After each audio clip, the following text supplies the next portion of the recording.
தமிழ்நாட்டுக்கு நம்ம பிரதமர் நரேந்திர மோடி அவர்கள் தலைமையிலான மத்திய அரசாங்கம், பாஜகவோட மத்திய அரசாங்கம் என்னென்னலாம் செஞ்சிருக்குன்னு சில பேருக்கு தெரிய மாட்டேங்குது. நிறைய பேருக்கு தெரியுது, சில பேருக்கு தெரியல. அதில் ஒரு சில முக்கியமான விஷயத்தை உங்க கூட நான் பகிர்ந்துக்கலான்னு விரும்புகிறேன். நிறைய ஏழை எளிய மக்களுக்கு வீடுங்கிறது, ஒரு கான்கிரீட் வீடுங்கிறது பெரிய கனவா இருக்கு. தமிழ்நாட்டில் நரேந்திர மோடி அரசாங்கம் 1 லட்சம் 2 லட்சம் இல்லைங்க, 14 லட்சம் ஏழை எளிய மக்களுக்கு வீடு கட்டி கொடுத்துருக்குறாங்க. ஒவ்வொரு வீடு லட்சக்கணக்கில் கவர்மெண்ட் வந்துட்டு சம்மந்தப்பட்ட மக்களோட பேங்க் அக்கௌண்ட்லேயே போட்டு இந்த மாதிரி 14 லட்சம் வீடு கட்டி கொடுத்துருக்குறாங்க. சரி, வீடு இருக்கு, டாய்லெட் இல்லாமல் நிறைய கிராமம் இருப்பாங்க. நிறைய கிராமத்தில் இருக்கக்கூடிய நிறைய வீடுகள் பார்த்தோம்னா வீடு வச்சிருப்பாங்க, டாய்லெட் இருக்காது. இந்த டாய்லெட் இல்லாமல் பெண்கள் ரொம்ப சிரமப்படுவாங்க.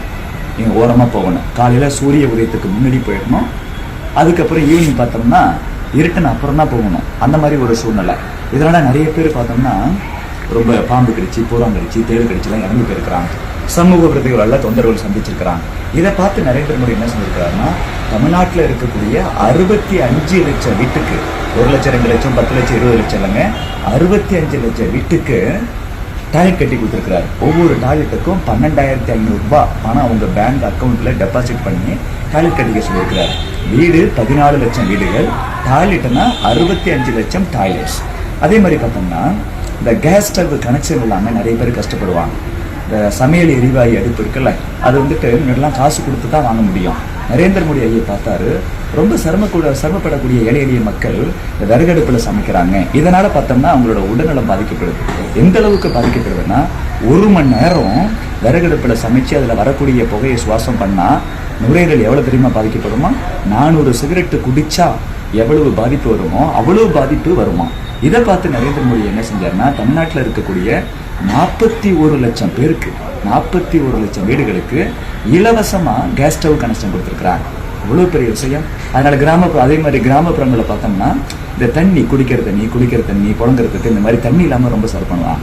குடிநீர் வசதி ரொம்ப சிரமம், இது இல்லாமல் ரொம்ப சிரமப்படுவாங்க. அதனால நரேந்திர மோடி என்ன செஞ்சாருன்னா, தமிழ்நாட்டில் இருக்கக்கூடிய 1,10 லட்சத்துக்கும் மேற்பட்ட வீடுகளுக்கு அவங்க வீட்டுக்கு வெளியே குழாய் குடிநீர் இணைப்பு, டேப் வாட்டர் கனெக்ஷன் கொடுத்துருக்கிறாரு. எவ்வளோ பெரிய விஷயம். இன்னைக்கு ரேஷன் கடையில் ஏழை எளிய மக்கள் போயிட்டு அரிசி உள்ளிட்ட உணவு தானியங்களை வாங்குறாங்கல்ல, எவ்வளவு பேருக்கு தெரியுமா நரேந்திர மோடி கொடுக்குறாரு? 3,60 லட்சத்துக்கும் மேற்பட்டவங்களுக்கு இலவசமா ரேஷன்ல உணவு தானியங்களை கொடுத்துட்டு இருக்கிறார். வீடு 14 லட்சம் வீடுகள், டாய்லெட் 65 லட்சம் டாய்லெட்ஸ், 41 லட்சம் தாய்மார்களுக்கு வந்துட்டு ஃப்ரீயா கேஸ் ஸ்டவ் கனெக்ஷன், 1,10 லட்சத்துக்கும் மேற்பட்டவங்களுக்கு வந்துட்டு டேப் வாட்டர் கனெக்ஷன், அதே மாதிரி 3,60 லட்சத்துக்கும் மேற்பட்டவங்களுக்கு ரேஷன் கடையில் ஃப்ரீயா 1 பைசா கூட காசு வாங்காம ஃப்ரீயா அரிசி உள்ளிட்ட உணவு தானியங்கள். எவ்வளவு பெரிய விஷயம். அந்த மாதிரி விவசாயிகள், நாடு முழுவதும் விவசாயிகள் கஷ்டப்படான்னு சொல்லி தமிழ்நாட்டில் மட்டுமே 47 லட்சம் விவசாயிகளுக்கு 4 மாசத்துக்கு ஒரு முறை 2,000 சொல்லி ஒரு வருஷத்துக்கு 6,000 ரூபாய், ஒவ்வொரு வருஷமும் 6,000 ரூபாய். ஒரு ஆட்சி என்பது 5 வருஷம். அப்போ 5 வருஷத்துக்கு 6,000 பார்த்தா 30,000 ரூபாய்.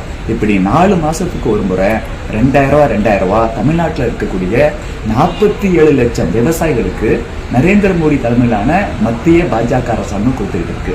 இளைஞர்கள் நிறைய பேர் படிச்சிருப்பாங்க, பட்டதாரிகள் இருப்பாங்க, அவங்களுக்கு நாலேஜ் இருக்கும், ஸ்கில் இருக்காது.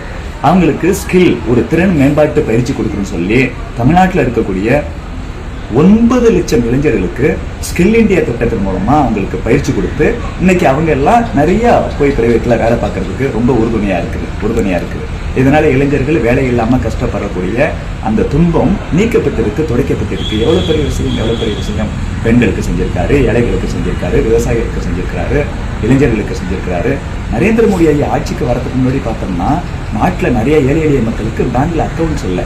ஏன்னா பேங்க்ல அக்கௌண்ட் ஓப்பன் பண்ணணும்னா முதல்ல பணம் கட்டணும், யாராச்சும் கேரண்டி கொடுக்கணும். நரேந்திர மோடியா நாடு முழுவதும் கோடிக்கணக்கான பேருக்கு வந்துட்டு பேங்க்ல ஃப்ரீயா அக்கௌண்ட் ஓப்பன் பண்ணி கொடுத்துருக்காரு. தமிழ்நாட்டில் மட்டும் 1,80 லட்சத்துக்கும் மேற்பட்டவங்களுக்கு ஃப்ரீயா பேங்க்ஸ்ல அக்கௌண்ட் ஓப்பன் பண்ணி கொடுத்துருக்கிறாரு.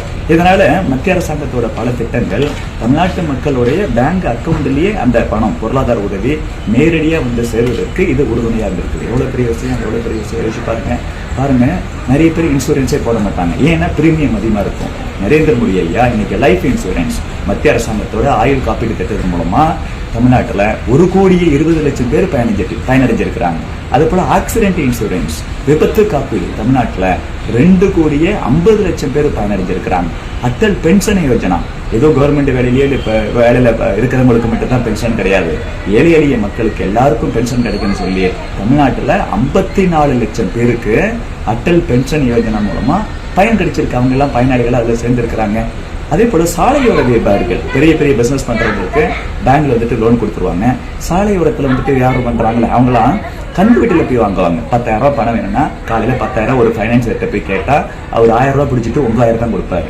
நைட்டு ஒரே நைட்ல ஒரு நாள் ஃபுல்லா வந்துட்டு வேலை பார்த்து அந்த பணத்தை வாங்கி பிசினஸ் பண்ணிட்டு சாலையோரத்துல வியாபாரம் பண்ணிட்டு நைட்டு காலையில 9,000 வாங்கியிருப்பாங்க, இல்லை 10,000 ரூபாய்க்கு. ஆனா ரிட்டர்ன் பண்ணும்போது 10,000 தான் பண்ணணும்.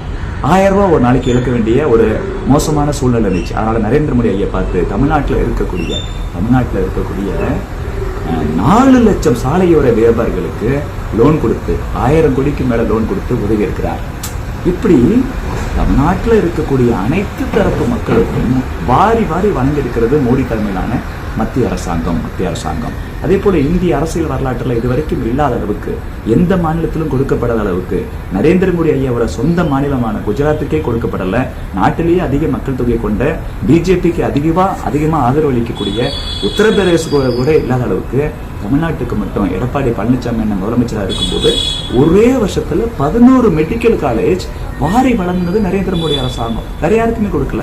எய்ம்ஸ் நம்ம கேட்கவே இல்லை. ஆனா நரேந்திர மோடி ஐயா நம்ம மதுரையில எய்ம்ஸ் கொடுத்திருக்கிறாரு. 90% பணிகள் முடிவடைந்து விட்டன. இன்னும் 10% பணிகள் அடுத்த 6 மாசத்துல வந்துட்டு நிறைவடைந்து விடும். ஆட்டோமேட்டிக்கா வந்துட்டு அதை திறந்து வைக்கப்படும். அதே போல தமிழகத்துல மக்கள் மருந்தகம், பிரதமரோட மக்கள் மருந்தகம் 1500 மெடிக்கல் ஷாப் மத்திய அரசாங்கம் உருவாக்கி இருக்கு. பிரைவேட்ல போயிட்டு நீங்க வாங்குறதுக்கும் இதுக்கும் நிறைய டிஃபரன்ஸ் இருக்கு. இங்க 50% மினிமம் 50% மேக்சிமம் 90% வரைக்கும் டிஸ்கவுண்ட் கிடைக்கும். அதாவது பிரைவேட் மெடிக்கல் ஷாப்ல நீங்க 1000 ரூபாய் கொடுத்து ஒரு மருந்து வாங்குறீங்கன்னா இங்க 100 ரூபாய்க்கு கிடைக்கும், இல்லைன்னா அதிகபட்சமா 500 ரூபாய்க்கு கிடைக்கும். வெளியிலனா அது 1000 ரூபாய். இந்த மக்கள் மருந்தகம்லாம் சில பேருக்கு தெரிய மாட்டேங்குது. தயவு செய்து மக்கள் எல்லாம் மக்கள் மருந்தகத்துல போய் உங்களுக்கு தேவையான மெடிசின்ஸை வாங்கிக்கணுங்கிறது எனது அன்பான வேண்டுகோள். பெண்கள் நல்லா யோசிங்க. இந்த மக்கள் மருந்தகத்துல மத்திய அரசாங்கத்தோட மக்கள் மருந்தகத்துல தமிழ்நாட்டில் இருக்கக்கூடிய 1500க்கும் மேற்பட்ட மக்கள் மருந்தகத்துல இந்த சானிட்டரி நாப்கின் இருக்குல்ல, ஒரு நாப்கின் 1 ரூபாய்க்கு விற்கப்படுகிறது. இந்த மாதிரி திட்டம்லாம் யாராச்சும் கொண்டு வந்தாங்களா? மோடி அவர்கள் தான் கொண்டு வந்திருக்கிறார். தமிழ்நாட்டில் சாலை பணிகள் பார்த்தோம்னா 6800 கிலோமீட்டருக்கு தேசிய நெடுஞ்சாலைகள் மற்றும் கிரீன்ஃபீல்டு விரைவு சாலைகளை மத்திய அரசாங்கம் செஞ்சு கொடுத்துருக்குது. கிராமப்புற சாலைகள் பார்த்தோம்னா 26,000 கிலோமீட்டர் கிராமப்புற சாலைகளை மோடி அரசாங்கம் போட்டு இருக்குது. ரயில்வேன்னு எடுத்துக்கிட்டோம்னா பிரைம் மினிஸ்டர் நரேந்திர மோடி அவர்களுடைய ஆட்சியில இதுக்கு முன்னாடி இருந்த காங்கிரஸ் திமுக ஆட்சியை விட 8 மடங்கு அதிகமா பட்ஜெட் ஒதுக்கியிருக்கிறாங்க. அதாவது 7600 கோடிக்கு மேல தமிழ்நாட்டுக்கு வந்துட்டு பட்ஜெட் ஒதுக்கியிருக்கிறாங்க. ரயில்வே பட்ஜெட் மட்டும் தமிழ்நாட்டில் இருக்கக்கூடிய நம்ம எக்மோர் ரயில்வே ஸ்டேஷன் முதற்கொண்டு கிட்டத்தட்ட 80 ரயில்வே ஸ்டேஷனை தரம் உயர்த்திருக்கிறாங்க. நாடு முழுவதும் வந்தே பாரத் ட்ரெயின் அவ்வளவு சொபிஸ்டிகேட்டடா நல்ல வசதி கொண்ட ட்ரெயின்ஸ் நாடு முழுவதும் 150னா தமிழ்நாட்டுக்கு மட்டுமே 9 கொடுத்துருக்குறாங்க. எவ்வளவு பெரிய விஷயம்.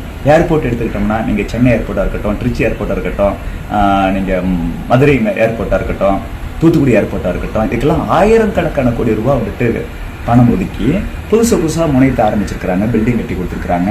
இப்படி ரோட்ஸா இருக்கட்டும், இல்ல ரயில்வேஸா இருக்கட்டும், ஏர்வேஸா இருக்கட்டும், இப்படி ஏர்போர்ட்ஸா இருக்கட்டும், இதுக்கு தேவையான 1000 கோடி ரூபாய் கொடுத்துருக்காங்க. நம்ம சென்னை மெட்ரோ எடுத்துக்கோங்க, செகண்ட் ஃபேஸுக்கு மட்டும் 2ஆம் கட்டத்துக்கு மட்டுமே 63,246 கோடி மோடி அரசாங்கம் தமிழ்நாட்டுக்கு கொடுத்துருக்கு. இந்தியாவில் ஏதாச்சும் இப்படிப்பட்ட நிதி உதவி ஏதாச்சும் வேற மாநிலத்துக்கு கொடுத்துருக்காரா? இல்ல, தமிழ்நாட்டுக்கு அவ்வளவு வாரி வாரி வழங்கியிருக்கிறாரு. இதெல்லாம் நாம தான் தெரிஞ்சுக்கணும். இப்படி இதுவரைக்கும் யாரும் செஞ்சது இல்லையே, மோடி அவர்கள் இவ்வளவு செஞ்சிருக்கிறாரு. எல்லாத்த விட ரொம்ப முக்கியமான விஷயங்க, பெருந்தலைவர் காமராஜர் 9 ஆண்டுகள் தமிழ்நாட்டோட முதலமைச்சராக இருந்தார், 1 ரூபாய் ஊழல் பண்ணல. நரேந்திர மோடி ஐயா அவர்கள் 13 ஆண்டுகள் குஜராத்தோட முதலமைச்சராக இருந்தார். இப்ப 12 ஆண்டுகளா இந்தியாவோட பிரதமராக இருக்கிறார். முதலமைச்சர் பிரதமர் கடந்த 25 ஆண்டுகளா உச்சபட்ச பதவியில் இருந்து கூட 1 ரூபாய் கூட ஊழல் செய்யாத உத்தம நரேந்திர மோடி பப்ளிக் லைஃப்ல இத்தனை வருஷம் இருக்கிறார். ஒரு நாளைக்கு 3 மணி நேரம் 3.5 மணி நேரம் மட்டும்தான் தூக்கமா. இப்படி யாரு உழைக்க முடியும்? நாட்டின் நரம்பெல்லாம் தேசபக்தியும் நாட்டு மக்கள் மேல ஒரு பேரன்பும் கொண்ட ஒரு தலைவரால தான் இப்படி உழைக்க முடியும். இதனால தான் அண்ணன் சீமான் அவர்கள் கூட ஒரு தனியார் தொலைக்காட்சி நிகழ்ச்சியில மோடி அவர்களுடைய உழைப்பை குறித்து இவ்வளவு பேசியிருப்பார். அவர் 3 முறை பிரதமர் ஆயிட்டாரு, ஆனாலும் கூட இன்னும் வந்துட்டு இந்த நாட்டுக்காகவும் நாட்டு மக்களுக்காகவும் அவ்வளவு உழைக்கிறாரு அப்படி சொல்லியிருப்பாங்க. வரலாற்றுல நம்ம என்னைக்குமே என்ன சொல்றோம், வரலாற்றுல யாராச்சும் படிச்சுட்டு நல்லா இருந்தாங்கன்னா பாராட்டுறோம். வாழும் வரலாறாக நரேந்திர மோடி இருக்கிறார். நாட்டுக்காகவும் நாட்டு மக்களுக்காக மட்டுமே வாழ்றாங்க. சுயநலங்கிறது கொஞ்சம் கூட கிடையாது. தமிழ்நாட்டுக்கு அவ்வளவு திட்டங்களை வாரி வாரி வழங்கி இருக்கக்கூடிய நரேந்திர மோடி ஐயா அவர்களுக்கு ஒரு தமிழனா ஒரு இந்தியனா நான் நன்றி செலுத்துறேன். நீங்களும் நன்றி செலுத்தணும். எந்தெந்த வழியிலலாம் உங்களால நரேந்திர மோடி அவர்களுக்கு நன்றி செலுத்த முடியுமோ அந்தந்த வழியிலலாம் நீங்க நன்றி செலுத்தணும்னு அன்போடு கேட்டுக்கொள்கிறேன். நன்றி நரேந்திர மோடி ஐயா.